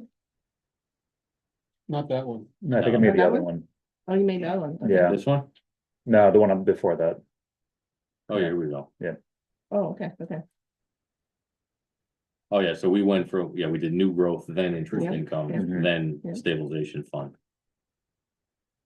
I spoke with Beth. The health insurance line, we don't know what that's gonna be yet. Mm. We went through all the budgets, municipal is growing by 2.9%. And then we got real time, the school's final budget. Going to the 4.4 million deficit. And then Eric. And we adjourned. And then here we are today. So, all's in favor of approving these minutes? Aye. Unanimous. Mm. Okay. It's one.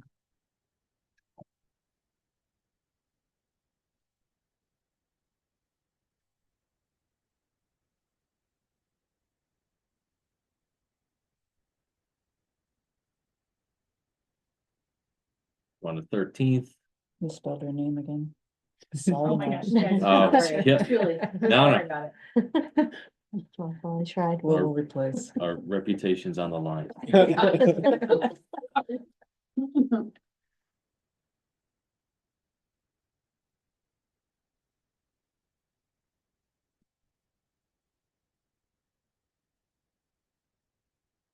Right?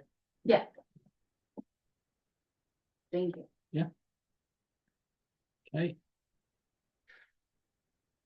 Public comment.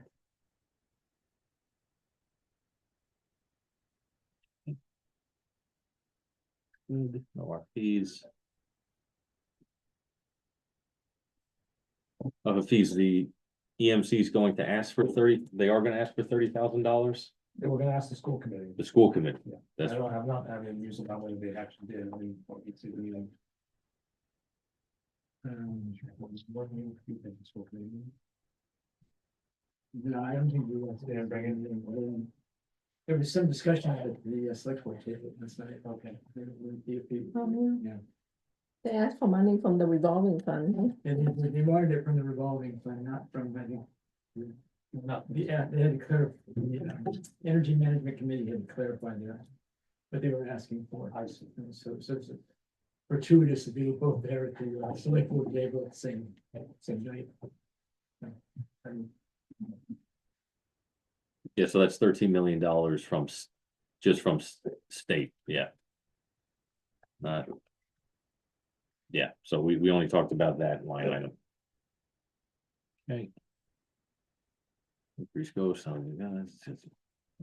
All right, we did.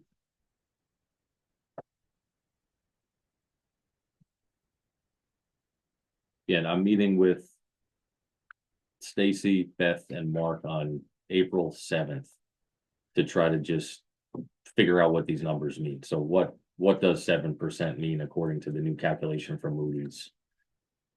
And just try to get specific there. But I'm happy we have the difference between AAA and AA now. So that came directly from Beth and Mark and from our financial advisor. Was it Oaktree or And something? that was a 25 basis point difference based on like a 30-year. Yeah, so on bond. the yield curve is 30, obviously. The spread on short term, it was still materials at Mhm. 5, 10. But talking about Morocco, when we projected out, and that's the email that I had from Mark, is like, yep, about $5-6 million increase in interest costs Mhm. by a drop. So I missed it. What was the amount they determined roughly that could drop from free cash? We're not there yet. Okay. That's what I thought. So we're just judging, we had 20 point whatever percent in fall town meeting, we spent 3.5, we're down to 15.5. No, So we spend 4.5, we're down to 10, 11. yes. And then we're at the upper end of the low threshold for movies. So, How was the actual cost for downgrading calculator? Is that a 90 million that? well, that was an example. So Just one, it's just one. that's one Oh. thing. So there's a yield curve that I put in the box of, Okay, I think AAA, AA, and A. got it. And yeah, at 30-year, the difference is 25 basis points. But that's just on a project that doesn't, they're more like So we can, refinancing, Yeah. that would be more. Yep. so we can't really give the town meeting a specific dollar amount as to how much it's gonna cost us. We can give examples of larger projects like Morocco and stuff like Yeah, that. our refinancing, whatever that strategy is, I don't know what our debt refinancing strategy is, it's just gonna cost more. And then when we do Morocco or have to borrow, maybe, Washington and Swan Street's on the ban. So all that will be more expensive. I mean, So what's the, 250, when, go ahead. what is Go the ahead. plan to build a Morocco? That was Rich's question, so I think that there's a lot of questions there. What's the facilities master plan gonna look like, coupled with the enrollment study? What are the real needs of the school system? So I don't know, Coupled with the state. coupled with the state, Are there calculations in capital and it's related to Morocco, which is probably more EFPBC, but then there are all these other projects, that long list that you have. yes, In calculating the financial impact, meaning inflation of these projects that are being on hold. What's It's that it's number? Millions. of I Millions. would love to know what that number It's- is if we talk It about changes, five-year but it's plan been like 10% increases on most projects. per year. Per year. Yeah, that's like, yeah, The remember, reality on an airport level for the airports that I'm working on is 17.8% between last year and now. Yeah. And for projects 5 years out, it's 45%. yeah, that's what I mean, when we're talking about holding off on capital, the impact is actually Mhm. so much bigger than even Yeah, the that- Moody's number. oh yeah, that 13 million shortfall every year becomes 13.5, 14, 15 as we go. Yeah. So, The tariffs might increase that. yeah, and tariffs That coming too. down might Yeah. have an impact, so. So that's why I'm like, I don't know if we want to even take a stab or whether capital has done it I already. honestly think the number, it's more here are the risks to think about. Okay, Like, I think the shortfall is so big. Yeah. And maybe there's something on Morocco where, So I agree, but there's one thing I think is even more important, which is with the current submissions by both municipal and the school is unfunded from a going forward. Yeah. Right? And that's why it would be really interesting to bring more visibility on what that looks like in outer years, because then eventually you exhaust the 16 million, Mhm. which is more important than the risks of, because we are on a path because of being greater than our revenue to exhaust free cash. Well, and that's what ties into And- the town manager's budget, who assumes an absolute worst case scenario of school growth of 6.5. Right. And it's 7.15. So whatever that worst case scenario is, we're accelerating that well, timeline here, already. so just to, again, I've talked to Beth, I didn't want to have competing models.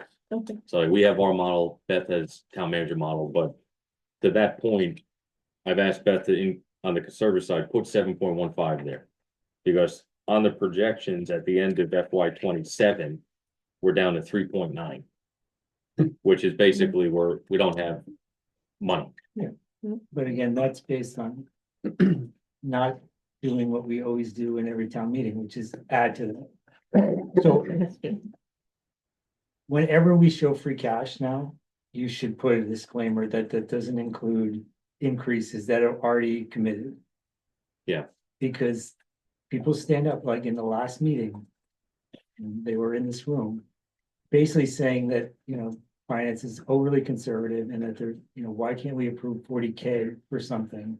We have 16 point something million, and because no one thinks of that in the context, well, that's an FTE for the school or what have you, and so these decisions are made in splendid isolation of what actually is already, and that's just operating expense. You throw on capital on that, and that's 16 million is like nothing.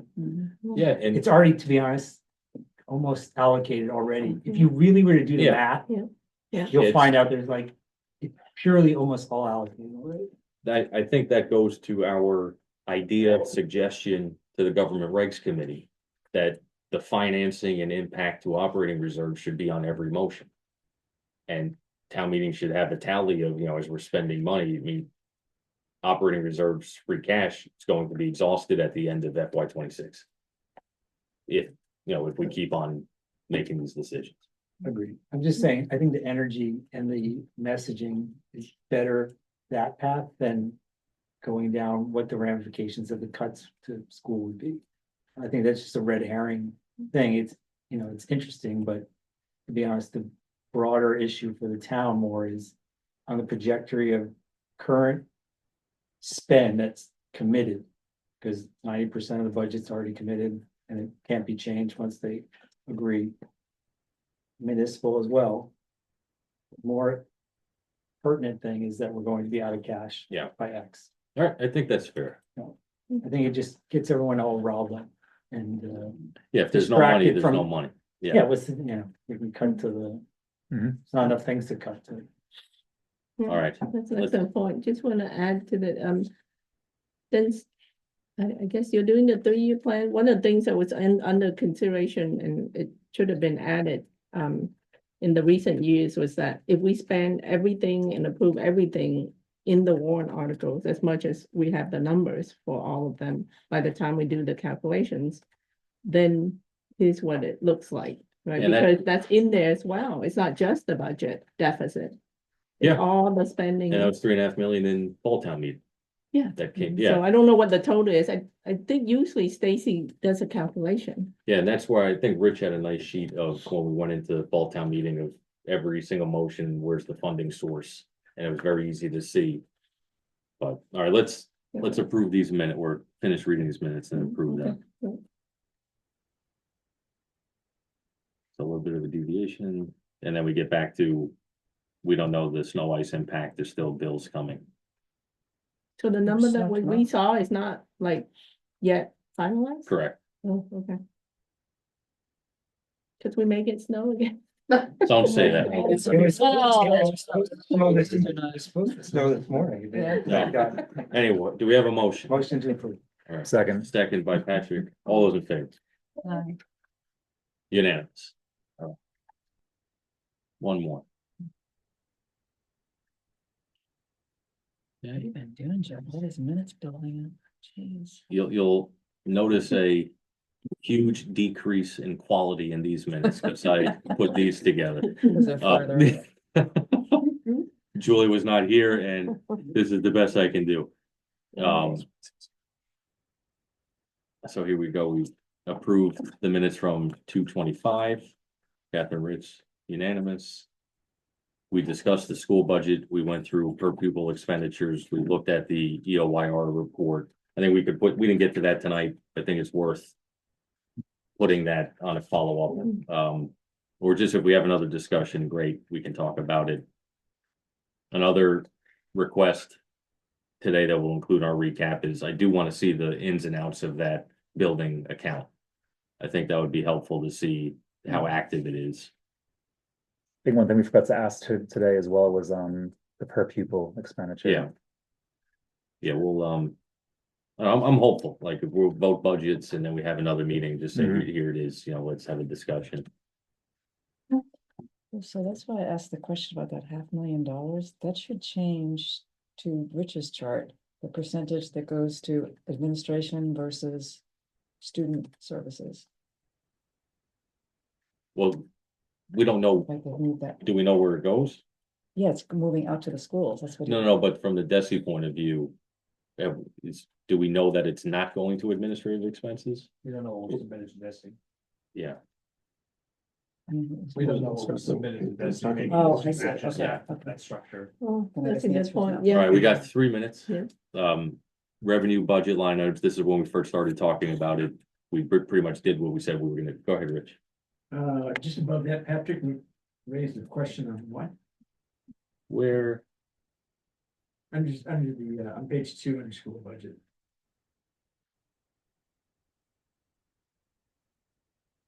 I don't, You're probably looking at all of them. Is that an I'm old- looking at an older version. Yeah. I just pulled these up. yeah, no problem. We just talked about that. We got confirmation. Well, no, we didn't get confirmation. This is the 27% that I'll talk with Stacy about. We moved the articles. Public hearing confirmation, April 23rd, here and on Zoom.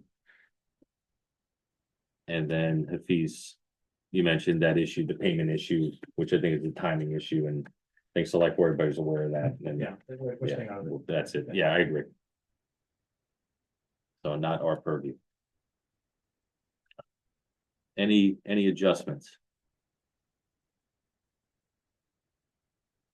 Motion to approve.